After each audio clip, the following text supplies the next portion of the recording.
Yeah, this appears to have been retribution. This is the Al Fujairah oil facility. It's just a few kilometers south from where we are here. About 24 hours ago, there were two huge black plumes of smoke coming from there. This from two separate apparent drone attacks. Now, these weren't drones that necessarily hit the plant directly, but that might have been shot down. It's called an interception, and that fragments thereof might have hit the oil facility, led to a stop of at least some of the operations there.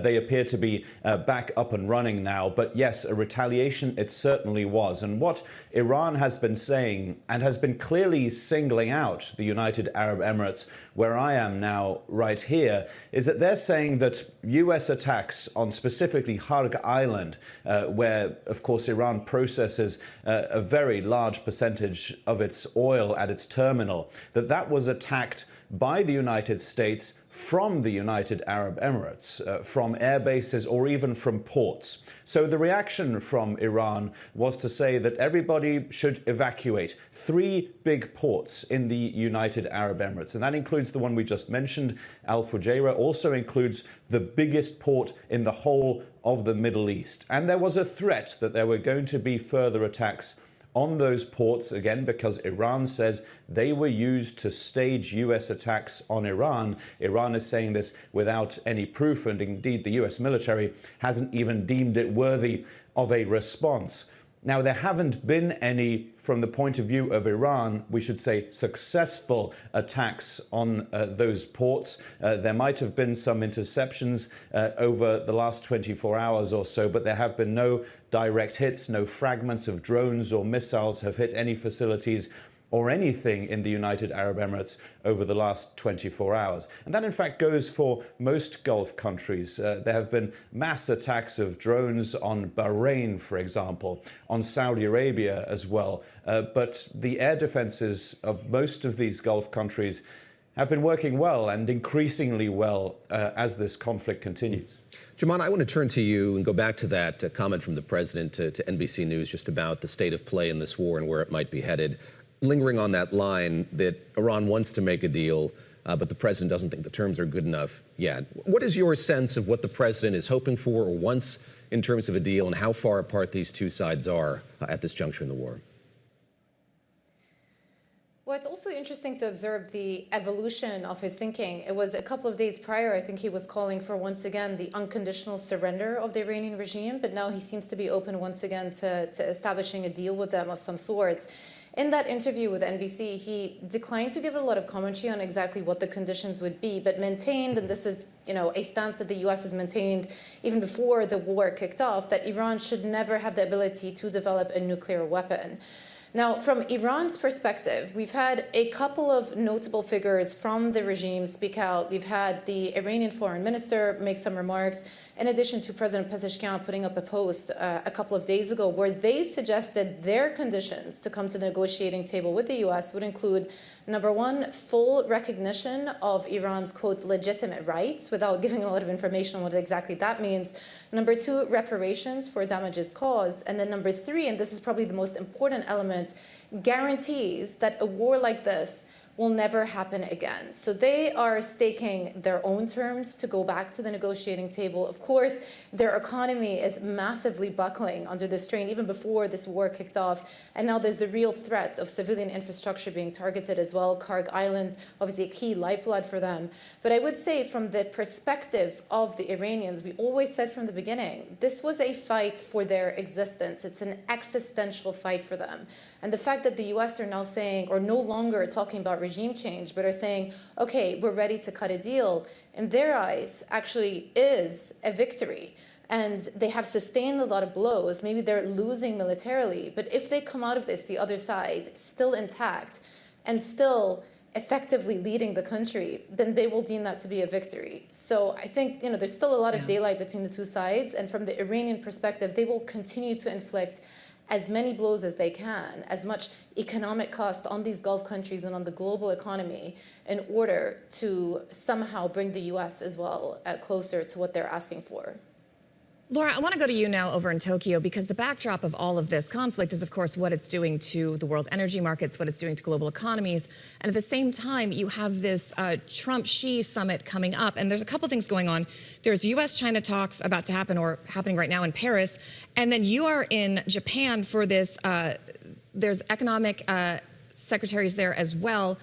David just wrote down the name of the summit, and I've already forgotten it. So can you please remind me the name of the Tokyo summit, and then just kind of set the stage for us, what's going on and where these two big countries are going to go in the backdrop of all this happening in the Middle East? It's not an easy name. It's on there somewhere. Well, this is not we'll easy, set it straight.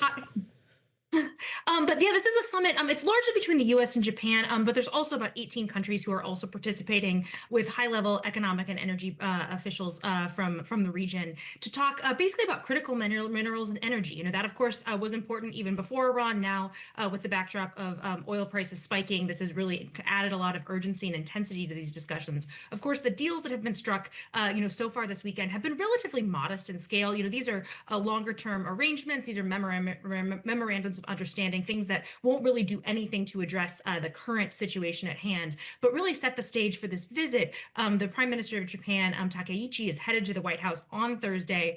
She has been quite critical of the U.S.'s stance in Iran, has questioned the legality of these strikes, and said she plans to have a very frank and stern conversation with Trump. So this is, we're seeing a lot of posturing from allies in the Indo-Pacific region, looking to get in the good graces of the Trump administration with some of these deals, but looking to take a stronger, firmer stance when it comes to geopolitics. Our control room tells us it is the Indo-Pacific Energy Security Ministerial and Business Forum. I feel less bad for not having had the tip of my tongue. Rolls right off the tongue. And we have Lee Zeldin, the EPA administrator, joining us from those talks here in a few minutes' time, I should say. But of course, nothing is shaping the conversation about global energy more than the strait that we see behind Philip Crowther. And Philip, I'll go back to you and again reference that interview that was on NBC News conducted with President Trump via telephone. He said, "We're going to be sweeping the strait very strongly, and we believe we'll be joined by other countries who are somewhat impeded, and in some cases impeded from getting the oil." I'm looking at that line, "we believe," as he invokes China and France and Japan and South Korea and other countries. This is a war that largely has been prosecuted by the U.S. and Israel, just the two of them. Now we have a president talking about the need for allies to reopen or get traffic flowing in that strait once again. Your sense of the willingness of other countries to do that? And I know yesterday we had a conversation just about how little traffic you were able to observe in the strait behind you. Has anything notionally changed here over the last 24 hours? First of all, it hasn't. There has not been any increasing traffic here because there is no deal, and it is still very much deemed too dangerous for any container ships, one of which we see behind us, but of course more crucially for the world economic markets, for oil tankers and those carrying liquefied natural gas to pass from the Persian Gulf through the Strait of Hormuz to, well, essentially where I am here, out into the wider world, and bringing those commodities to the international market.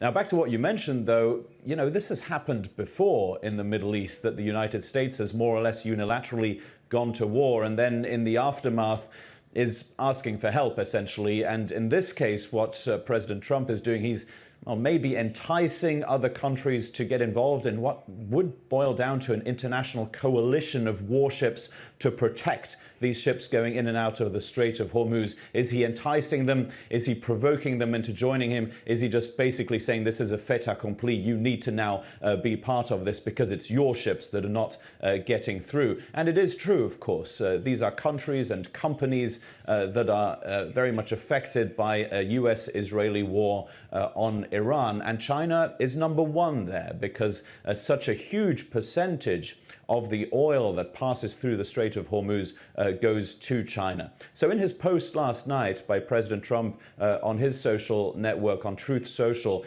he was naming countries specifically, not innocently. There was a reason for this. France, the United Kingdom, of course, that's understandable. These are Western allies, but also Japan, South Korea, and specifically China. He wants them to be part of, well, essentially a bit of an armada that would be led by the United States to protect these ships and get the traffic flowing through the Strait of Hormuz again.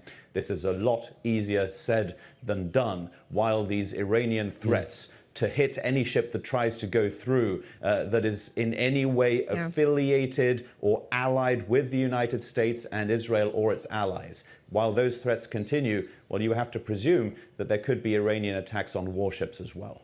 Joumanna, speaking of Israel, there's a report that's popped up in Semaphore that is exclusive saying that Israel has informed the U.S. this week that it's running critically low on ballistic missile interceptors as the conflict with Iran rages on.